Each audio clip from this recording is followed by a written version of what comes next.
Shyama madam ആ പാട്ട് പാടാൻ മേഡത്തിന് പകരം രാധികയാണ് ശുപാർശ ചെയ്തത്.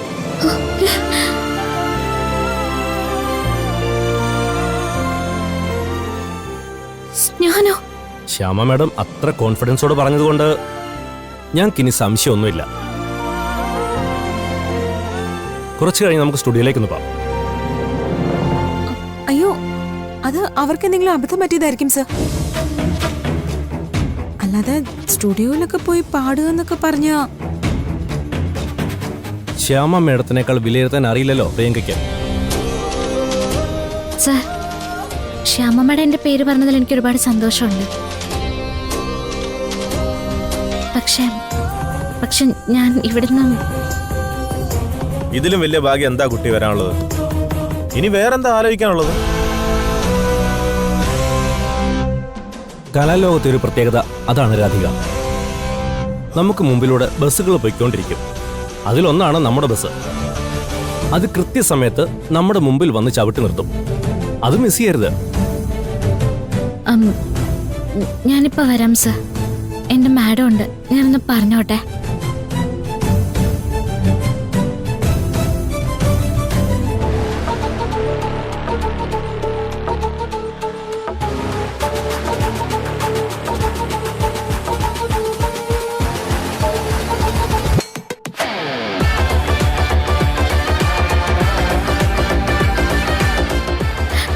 മാഡം, എല്ലാം ഇവരുടെ ശ്രമോ? നാശം പിടിച്ചവള്. എന്താ മോളെ കാര്യം? അതിപ്പോ എങ്ങനെ പറയണ്ടെന്ന് എനിക്കറിയില്ല. ശ്യാമ മാഡം ഇല്ലേ? ശ്യാമ മാഡം ഈ പടത്തിൽ ഒരു പാട്ട് പാടാൻ വേണ്ടി എന്നെ കൊണ്ട് പാടിക്കണമെന്ന് പറഞ്ഞെന്ന്. അതെയോ? അതെ, ഇന്ന് തന്നെ റെക്കോർഡിംഗ് ഉണ്ടെന്നാ പറഞ്ഞത്.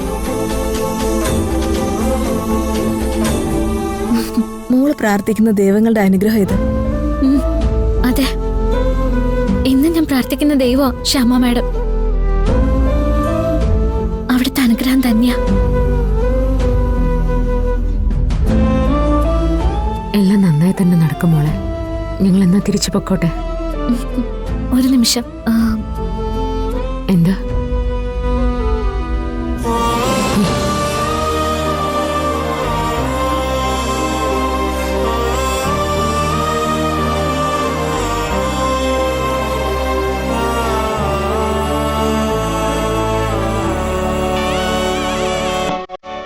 എന്റെ എല്ലാ അനുഗ്രഹവും എപ്പോഴും മോളുടെ കൂടെയുണ്ട്.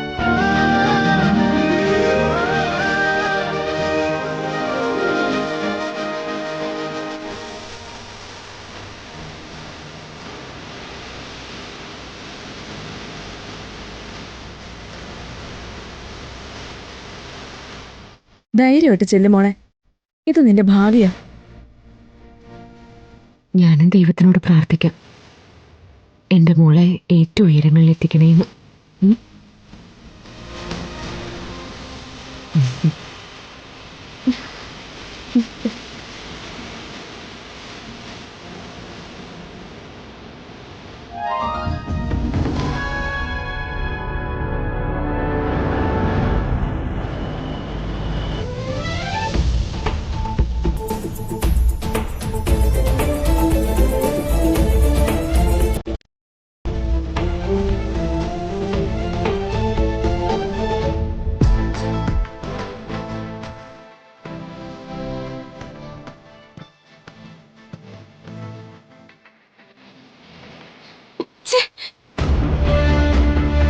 എന്തായി കാണിക്കുന്നേ?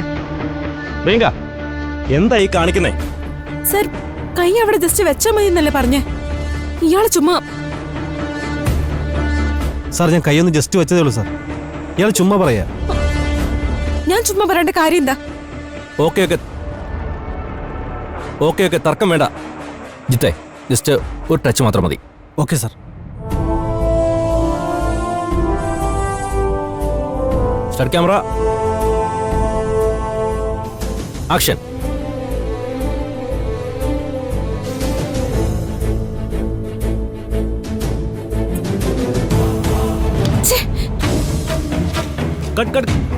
താൻ എന്തായി കാണിക്കുന്നേ? എന്താ പ്രിയങ്ക? സർ, എന്റെ സജഷൻ ഷോട്ടല്ലേ എടുക്കുന്നത്. എന്റെ റിയാക്ഷനല്ലേ വരേണ്ടത്. അതിന് ഇയാൾ നിന്ന് ചിരിക്കുക. സാർ, ഞാൻ വളരെ സീരിയസ് ആയിട്ടാണ് ചെയ്തുകൊണ്ടിരിക്കുന്നത്. നിങ്ങളുടെ സീരിയസ്നെസിന്റെ കാര്യമൊന്നും പറയണ്ട. ഓപ്പോസിറ്റ് നിൽക്കുന്ന ആർട്ടിസ്റ്റിന് എന്തെങ്കിലും തെറ്റ് വന്നാലല്ലേ തന്നെ കുറിച്ച് എല്ലാരും നല്ലത് പറയൂ. ഞാനിതൊക്കെ കുറെ കണ്ടിട്ടുള്ളതാ. താൻ എന്ത് കണ്ടിട്ടുണ്ടോന്ന് പറയുന്നേ? ആദ്യമായിട്ടല്ലേ സിനിമയിൽ അഭിനയിക്കുന്നത്? അവിടെ അടങ്ങി നിന്നാ മതി. താൻ മര്യാദയ്ക്ക് അടങ്ങി ഒതുങ്ങി നിൽക്ക്. താൻ എന്നെ പഠിപ്പിക്കണ്ട. Priyanka, stop it. ഈ സീൻ എടുക്കാൻ തുടങ്ങിയപ്പോ മുതല് പ്രിയങ്ക ബിഹേവ് ചെയ്യുന്നത് വളരെ മോശമായിട്ടാ. സർ, എനിക്ക് ആർട്ടിസ്റ്റിനെ ബഹുമാനിക്കാൻ അറിയാം. പക്ഷെ അതേ ബഹുമാനം ആർട്ടിസ്റ്റിൽ നിന്ന് തിരിച്ചു കിട്ടിയില്ലെങ്കിൽ വൃത്തിയായിട്ട് പ്രതികരിക്കാനും എനിക്കറിയാം. മനസ്സിലായോ?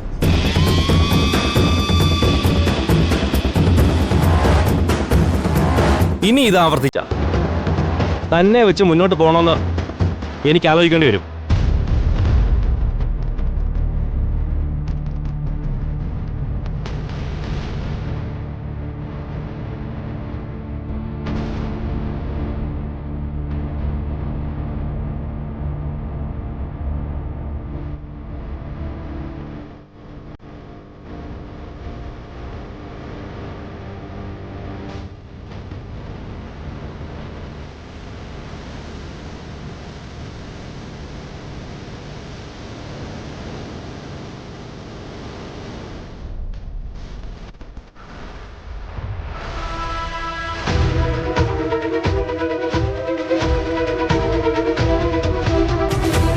ഇവിടെ എന്തിനു ചെന്നാലും അവസാനം സ്കോർ ചെയ്യുന്നത് അവളാ.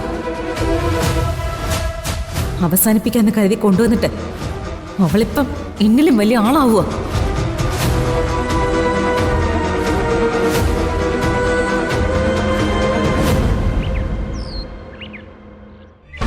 വരുണിനെ എസ്റ്റേറ്റിൽ അയക്കാൻ ഒരു തീരുമാനം ഏട്ടത്തിയെടുത്തത് വളരെ നല്ല കാര്യം തന്നെയാണ്. ഇത്രയും ദിവസം രാധിയെ കാണാതിരിക്കുമ്പോഴേ അവന്റെ മനസ്സിനൊരു മാറ്റം വരുമായിരിക്കും. അവനവളെ മറക്കാൻ വേണ്ടിയാണ് ഞാൻ നിർബന്ധിച്ചത്. പക്ഷേ ഈ പ്രണയത്തിനൊരു കുഴപ്പമുണ്ടല്ലോ ഏട്ടത്തി. ഏട്ടത്തി കേട്ടിട്ടില്ലേ? 12 കാലം ജയിലിൽ കിടന്നിട്ടും 1000 മൈലുകൾ സഞ്ചരിച്ച് പ്രേമിച്ച ആളിനെ കാണാൻ പോയിന്ന കാര്യമൊക്കെ. വരുൺ തിരിച്ചെത്തിയാലും വീണ്ടും ഇതൊക്കെ തന്നെയല്ലേ സംഭവിക്കുക. വരുൺ തിരിച്ചെത്തുന്നതിന് മുൻപ് എന്തെങ്കിലും ഒന്ന് ചെയ്യണം. ഞാൻ എത്ര ആലോചിച്ചിട്ടും ഒരു പിടിയും കിട്ടുന്നില്ല. ഞാൻ നല്ലൊരു വഴി പറഞ്ഞു തരട്ടെ. എന്താ? നാളെ നമ്മൾ നേരെ ദേവനാരായണ തിരുമേനിയെ കാണാൻ പോകുന്നു. ഇവിടെ നടന്ന ഈ കാര്യങ്ങളൊക്കെ നേരെ മുഖത്ത് നോക്കി അങ്ങോട്ട് പറയുന്നു. എന്നിട്ട് പ്രിയങ്കയ്ക്ക് കണിമംഗലത്തെ മരുമകളായി ജീവിക്കണമെങ്കിൽ രാധിക ഈ നാട്ടിന്ന് പോയേ പറ്റൂന്ന് നമ്മൾ പറയുന്നു. ഇത്രയും വലിയൊരു നാണക്കേടും വെച്ച് ആ മനുഷ്യൻ ഈ നാട്ടിൽ നടക്കുവോ? അയാൾ ആ വീടും വിറ്റ് വേറെ ഏതെങ്കിലും നാട്ടിലേക്ക് പൊയ്ക്കോളൂ. അത് വേണ്ട ഉർവശി. എന്താ ഇതെല്ലാം കേട്ട് കഴിയുമ്പോ ദേവനാരായണ തിരുമേനി നെഞ്ചുപൊട്ടി മരിക്കുമെന്നാണോ? അതൊക്കെ ചുമ്മാ പറയുന്നതാ. അങ്ങനെ പറയുകയാണെങ്കിലേ പ്രിയങ്കയുടെ വിവാഹം നടന്നതിന് ശേഷം എന്തൊക്കെ പ്രശ്നങ്ങളുണ്ടായി? അയാൾ ചത്തില്ലല്ലോ. ഇത്രയും കാര്യങ്ങൾ പറഞ്ഞു കഴിയുമ്പോൾ നമ്മൾ ചിന്തിക്കുന്ന കാര്യം തന്നെ ദേവനാരായണൻ തിരുമേനി ചെയ്യണമെന്ന് നിർബന്ധമൊന്നുമില്ലല്ലോ. പ്രിയങ്കയേക്കാൾ തിരുമേനിയുടെ മനസ്സിലുള്ളത് രാധികയാണ്. രാധികയെ വേദനിപ്പിക്കുന്ന ഒരു തീരുമാനവും എടുക്കില്ല എന്ന് തിരുമേനി തീരുമാനിച്ചാലോ? അതുകൊണ്ടാണ് ഞാൻ പറഞ്ഞത് മറ്റെന്തെങ്കിലും ഒരു മാർഗം നോക്കണമെന്ന്. ഏട്ടത്തി ടെൻഷൻ ആവണ്ട. നമ്മുടെ വീടിനകത്ത് നുഴഞ്ഞു കയറിയ ഒരു ശല്യമാണ് അവള്. അത്തരം ജീവികളെ എന്തെങ്കിലും വിഷം വെച്ച് നമ്മൾ കൊല്ലാറില്ലേ? ചിലപ്പോ ഇവൾക്കും അതായിരിക്കും വിധി.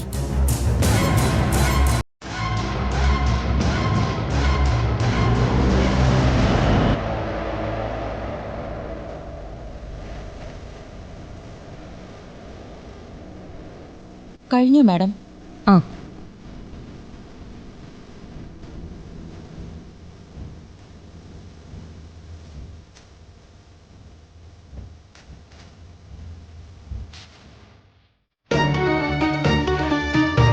പ്രിയേ ദാ അതെ, അടുത്ത സീനിലേക്കുള്ള ചെരുപ്പം തുടച്ചേ. എന്താ ലതാ മങ്കേഷ്കർക്ക് അത് തുടയ്ക്കാൻ വല്ല ബുദ്ധിമുട്ടുണ്ടോ?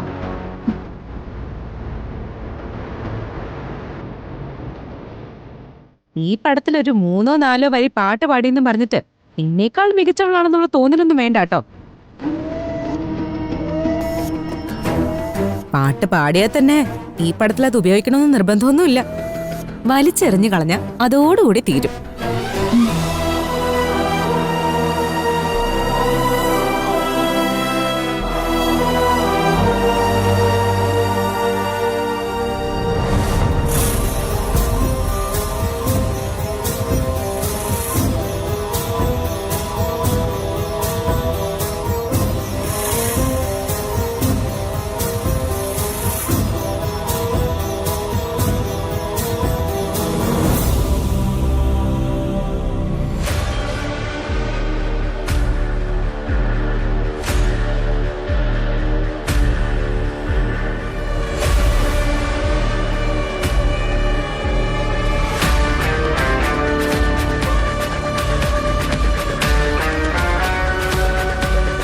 Good morning sir.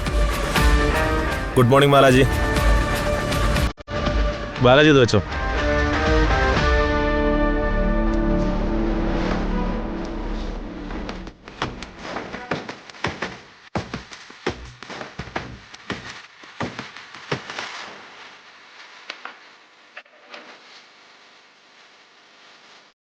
കണക്കുകളൊക്കെ എപ്പോഴാണ് നോക്കുന്നത്?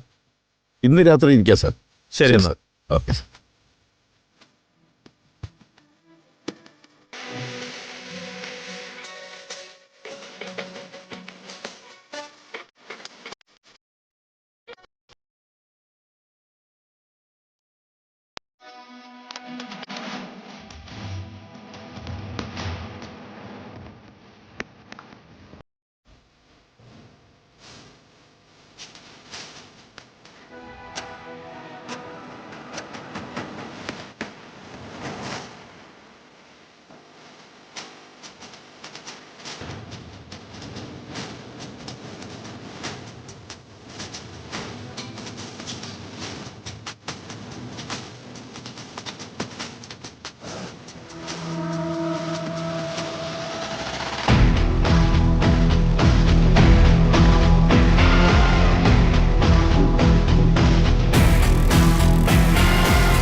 ഹലോ,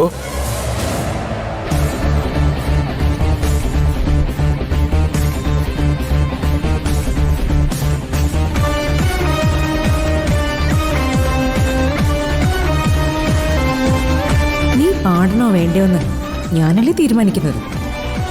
നീ പാടണ്ട.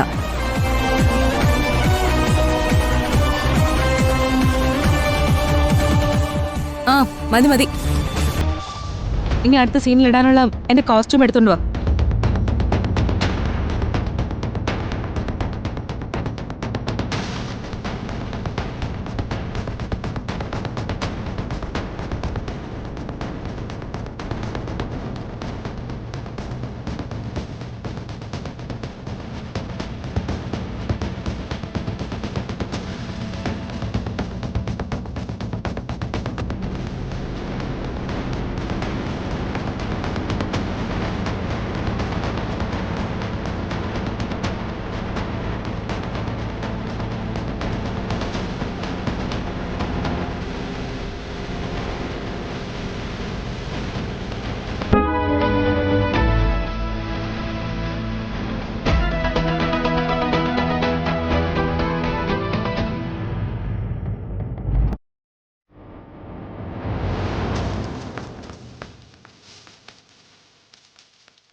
ഇതന്നെയല്ലേ? ആ, ഞാനൊന്ന് ചേഞ്ച് ചെയ്യട്ടെ.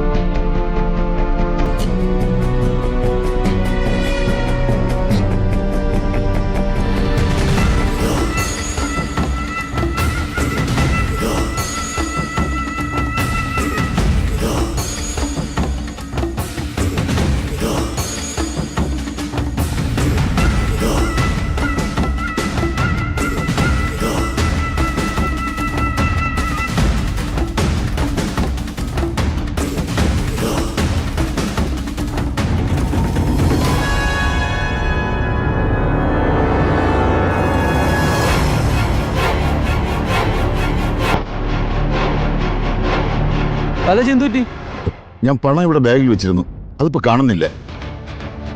കാണുന്നില്ലെന്നോ? 5 ലക്ഷം രൂപ സാർ ഇപ്പൊ ഇവിടെ കൊണ്ടുവന്ന് തന്നു. അത് ഞാൻ ബാഗിൽ വെച്ചതാണ്. ഞാൻ ചെന്ന് സാറിനെ വിളിച്ചിട്ട് വരാം.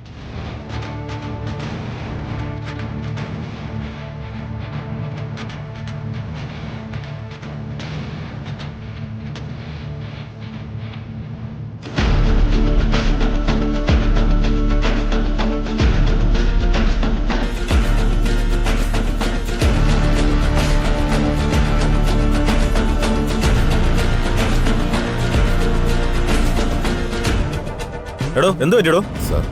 സാറേ, സാറ് പൈസ തന്നപ്പോ ഞാൻ ഈ ബാഗിൽ തന്നെ വെച്ചതാ. ജസ്റ്റ് ഒന്ന് ഫോൺ ചെയ്യാൻ ഞാൻ പുറത്തിറങ്ങിയതാ. തിരിച്ചു വന്നപ്പോ ബാഗിൽ പണമില്ല. അതെങ്ങനെ? ഇവിടുന്ന് ആരെടുക്കാനാ? എടോ താൻ കൃത്യമായി ആദ്യം അതിനകത്തൊന്ന് നോക്ക്. ഞാൻ എല്ലായിടത്തും നോക്കിയാ സാറേ, ഇതിനകത്തില്ല. ഞാൻ എങ്ങോട്ടും പോയിട്ടുമില്ല. ആഹാ, അത് കൊള്ളാലോ. എന്നാ പിന്നെ കള്ളനെ കണ്ടുപിടിച്ചിട്ട് തന്നെ കാര്യം. ഇതിനകത്ത് ആരൊക്കെ ഉണ്ടായിരുന്നു? ഹീറോയിനുണ്ടായിരുന്നു, പിന്നെ അവരുടെ ആയയുണ്ടായിരുന്നു, പിന്നെ ആ മേക്കപ്പ് ലേഡി അവരും ഉണ്ടായിരുന്നു. 1-2 ആളുകൾ അങ്ങോട്ടും ഇങ്ങോട്ടും പോയി സാർ. ചെന്നെല്ലാരും വിളിച്ചേ. അങ്ങനെ വിളിച്ച് ചോദിക്കാന്നൊക്കെ പറഞ്ഞാ താനിതിലിടപെടണ്ട. എന്റെ സെറ്റിലൊരു മോഷണം ഉണ്ടായാ അതെങ്ങനെ പരിഹരിക്കണമെന്ന് എനിക്കറിയാം. കള്ളനോട് എന്തിനാ കാരുണ്യം?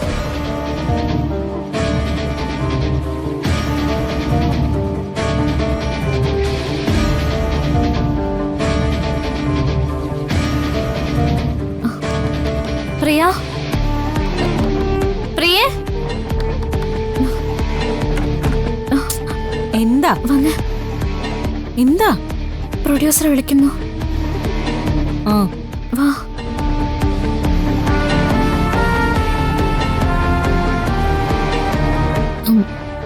എന്താ സർ? ഞാൻ ഡ്രസ് ചേഞ്ച് ചെയ്യായിരുന്നു. നമ്മുടെ സെറ്റിലൊരു മോഷണം നടന്നിട്ടുണ്ട്. ക്യാഷ്യറുടെ ബാഗിലിരുന്ന് 5 ലക്ഷം രൂപ കാണാനില്ല. തൽക്കാലം ഇതിനകത്തുള്ളവരുടെ ബാഗും മറ്റും പരിശോധിക്കേണ്ടി വരും. ഇവിടെ ആരെടുക്കാനാ സർ? എല്ലാരും നമ്മുടെ സെറ്റിലുള്ളവരല്ലേ? നമ്മുടെ സെറ്റിൽ നിന്നല്ലേ പണം പോയത്. എല്ലാം ഒന്ന് ചെക്ക് ചെയ്തേ. ശരി സാർ.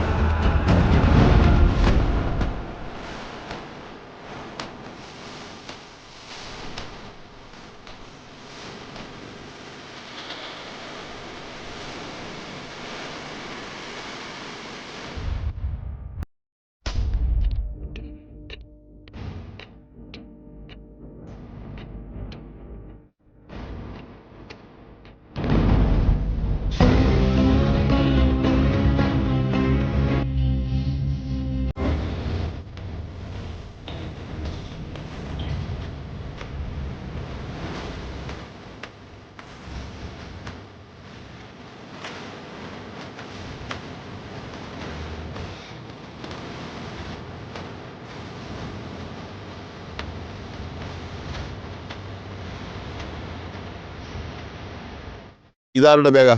അതെന്റെതാ, നോയിക്കോളൂ. ഒരു കാര്യം നടന്നു കഴിഞ്ഞാൽ ഒരാൾക്കും പ്രത്യേകത വേണ്ട. അതും നോക്കിക്കോ. ശരി സാർ.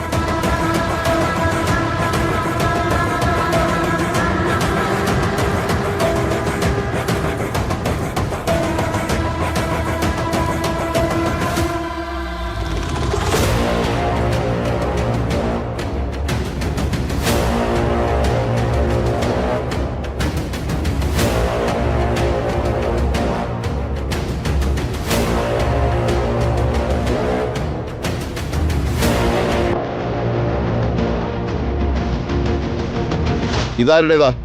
ആ അതെന്റെയാ.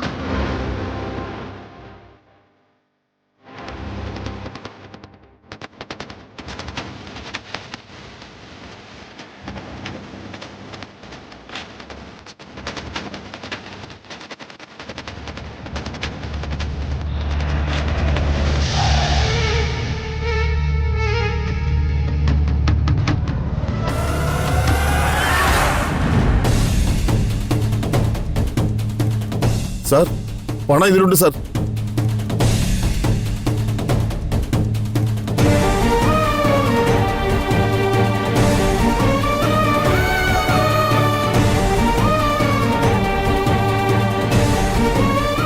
അയ്യോ, ഞാനിതൊന്നും കണ്ടിട്ടില്ല.